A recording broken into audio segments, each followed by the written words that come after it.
Assalamualaikum warahmatullahi wabarakatuh. Perkenalkan, nama saya Andrea Kusumastuti dengan nomor induk mahasiswa 19.015.022 dari Prodi Matematika Universitas Ahmad Dahlan. Di sini saya akan menyampaikan ceramah singkat untuk memenuhi tugas mata kuliah Ilmu Dakwah A yang diampu oleh Ibu Safika Maranti SHIME. Langsung saja, bismillahirrahmanirrahim. Yang terhormat Ibu dosen mata kuliah Ilmu Dakwah dan teman-teman di rumah yang berbahagia, mari sama-sama kita panjatkan puji dan syukur kehadirat Allah Subhanahu wa Ta'ala yang telah melimpahkan rahmat serta karunia-Nya kepada kita, dan tak lupa juga kita sampaikan sholawat kepada Nabi besar yaitu Nabi Muhammad SAW, sampai kepada para sahabatnya dan kita selaku umatnya. Alhamdulillahirrabbilalamin. Wassalatu wassalamu ala asrofil anbiya'i wal mursalin wa ala alihi wa sahbihi ajmain. Qala Allahu ta'ala fil Qur'anil Karim, a'udzu billahi minas syaitonir rajim. Bismillahirrahmanirrahim. Subhanallazi asra bi abdihi lailan minal masjidil haram illal masjidil aqsal lazi barokna haulahu linuriyahu min ayatina innahu sami'ul basir. Shadaqallahul azim. Amma ba'du. Nah, teman-teman semua, di sini saya akan menyampaikan ceramah singkat mengenai pentingnya menyantuni anak yatim. Seperti yang kita ketahui, anak yatim merupakan anak yang ditinggal oleh ayahnya, ditinggal mati sebelum dia berumur balik. Di dalam agama Islam, anak yatim memiliki kedudukan tersendiri, di mana anak tersebut mendapat perhatian khusus dari Rasulullah SAW. Dengan demikian, untuk menjaga kelangsungan hidup mereka agar tidak terlantar sepeninggalan ayahnya, Allah Subhanahu wa Ta'ala telah memerintahkan kepada kita selaku umat Islam untuk senantiasa menyantuni anak yatim. Jika kita mampu, kita memberikan kebutuhannya mereka, memenuhi kebutuhannya mereka, misalnya kita berbagi dalam materi ataupun memenuhi kebutuhan mereka dalam pendidikan agama maupun pendidikan umum. Telah dijelaskan dalam Quran surat Al-Baqarah ayat 220.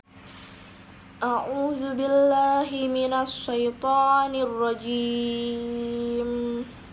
Bismillahirrahmanirrahim. Fid dunya wal akhirah wa yas'alunaka 'anil yatama qul islahu lahum khair wa in tuhalituhum fa ihwanukum wallahu ya'lamu mufsida minal muslih walau sya'allahu la'anatakum innallaha azizul hakim. Yang artinya, dan mereka bertanya kepadamu tentang anak yatim, katakanlah, mengurus urusan mereka secara patut adalah baik, dan jika kamu bergaul dengan mereka, maka mereka adalah saudaramu, dan Allah mengetahui siapa yang membuat kerusakan dari yang mengadakan perbaikan, dan jika Allah menghendaki, niscaya Dia dapat mendatangkan kesulitan bagimu. Sungguhnya Allah Maha Perkasa dan Maha Bijaksana. Rasulullah SAW sangat menyayangi anak yatim, sebagaimana dalam sebuah hadis yang diriwayatkan oleh Anas bin Malik, bunyinya, suatu hari bertepatan dengan hari raya, Rasulullah keluar menuju sholat. Di tengah perjalanan, beliau bertemu dengan serombongan anak-anak yang sedang bermain. dari sekian banyak anak itu ada seorang anak yang terlihat sedih, terlihat murung, dengan pakaian yang compang-camping, pakaian yang kotor. Mungkin dapat dikatakan itu bukan pakaian yang layak pakai. Setelah ditanya oleh Rasulullah, tahulah beliau bahwa anak tersebut merupakan anak yatim. Dia diusir oleh ayah tirinya dan harta warisan dia dimakan oleh ayah tirinya. Ayah kandungnya telah gugur di medan pertempuran melawan orang-orang kafir. Sehingga saat Rasulullah SAW mengetahuinya, beliau pun langsung mengasuh anak tersebut, kemudian menjadikannya keluarganya, diberinya pakaian, diberikannya makanan, dan dipenuhi kebutuhan kehidupannya. Beliau pun menyekolahkannya supaya anak tersebut tidak terlantar lagi. Rupa-rupanya kita sebagai umat muslim selama ini kurang memperhatikan nasib anak yatim. Banyak anak yatim di luar sana yang masih terlantar kehidupannya, kebutuhannya, sampai mereka tidak bisa mengenyam pendidikan sebagaimana anak-anak lainnya. Jika kita bandingkan dengan yayasan yatim piatu yang ada, masih belum mencukupi dengan banyaknya anak yatim yang ada. Nah, tidak semua orang memiliki rasa kepeduliannya untuk ikut mengurus atau memberi bantuan atau kebutuhan untuk anak yatim. Padahal menyantuni anak yatim merupakan ajaran agama Islam yang sangat ditekankan. Allah telah menjanjikannya surga untuk orang-orang yang menyantuni anak yatim. Kita beri contoh seorang ibu misalnya, dia harus berhati-hati jika ia memikul tanggungan anak yatim. Jangan sampai harta anak yatim itu dicampur oleh hartanya sendiri, hingga tidak terasa jika selama ini ia telah memakan harta anak yatim tersebut yang diasuhnya.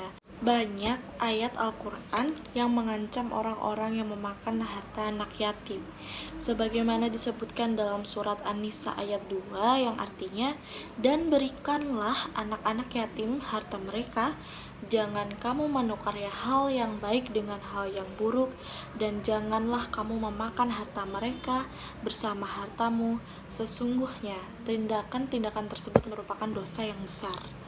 Nah, kita selalu diajarkan untuk menyantuni dan berbuat baik kepada anak yatim. Tidak boleh menyakitinya, tidak boleh menghindanya.